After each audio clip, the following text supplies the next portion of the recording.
દર્શક મિત્રો, હું છું પરમાર અનિશા. તમે જોઈ રહ્યા છો લોક સામને જ. તો જોઈએ આજના સમાચાર રાજકોટથી અમારા રિપોર્ટર કરશન બામટા સાથે. રાજકોટ ગ્રામ્ય એસઓજીને ગેરકાયદેસર હથિયારો સામેની કાર્યવાહીમાં વધુ એક મોટી સફળતા મળી છે.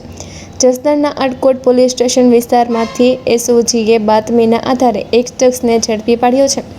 તેની પાસેથી 2 દેશી બનાવટી પિસ્તલ અને 4 જીવતા કારતૂસ સહિત કુલ ₹1,04,000નો મુદ્દામાલ જપ્ત કરવામાં આવ્યો છે. ઝડપાયેલ આરોપીની ઓળખ મહેશ ઉર્ફ મહાવીર બાવકુભાઈ ખાચર, ઉંમર વર્ષ 24, રહે કુદાણી તરીકે થઈ છે.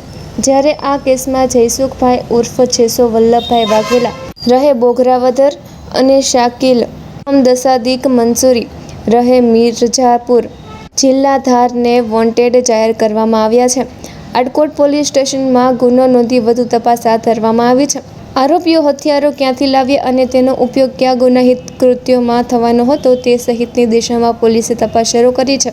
તો ફરી મળીશું એક નવા સમાચાર સાથે. ત્યાં સુધી જોતા રહો લોક સામને ન્યૂઝ.